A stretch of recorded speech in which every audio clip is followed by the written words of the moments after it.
बहुत समय पहले की बात है। एक घना जंगल था जहां कई तरह के जानवर रहते थे। हिरन, खरगोश, हाथी, बंदर और ढेर सारे पक्षी। उसी जंगल में रहता था एक बहुत सुंदर मोर। उसके पंख रंग बिरंगे थे, जैसे इंद्रधनुष धरती पर उतर आया हो। जब भी मोर अपने पंख फैलाकर नाचता, पूरा जंगल उसे देखने आ जाता।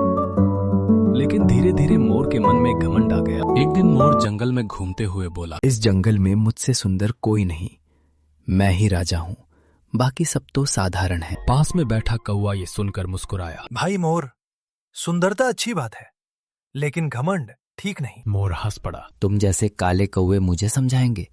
तुम तो बदसूरत हो। कौवा दुखी होकर उड़ गया। कुछ दूर खरगोश बैठा था।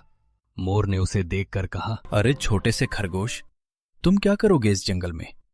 देखो मेरे पंख कितने शानदार हैं। खरगोश ने शांत होकर कहा, मोर भाई, सुंदरता भगवान की देन है, लेकिन सबका अपना महत्व होता है। मेरा महत्व सबसे बड़ा है। कुछ दिनों बाद जंगल में अचानक तेज बारिश और तूफान आ गया। आसमान में बिजली चमकने लगी, हवा तेज चलने लगी। सारे जानवर जल्दी जल्दी अपने अपने घरों में छिपने लगे। मोर भी डर गया और भागने लगा। लेकिन समस्या ये थी कि उसके बड़े बड़े पंख भीग गए और वो उड़ नहीं पा रहा था। मोर इधर उधर भागने लगा, लेकिन तूफान बहुत तेज था। उसी समय जंगल की एक चालाक लोमड़ी ने मोर को देख लिया।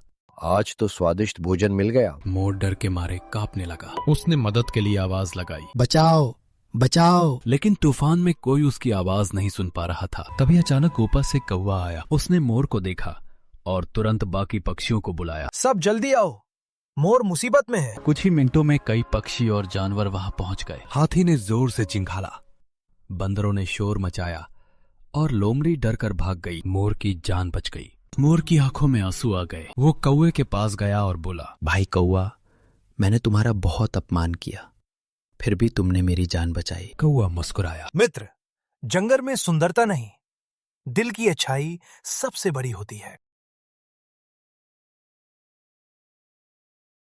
आज मुझे समझ आया कि घमंड इंसान को अकेला कर देता है।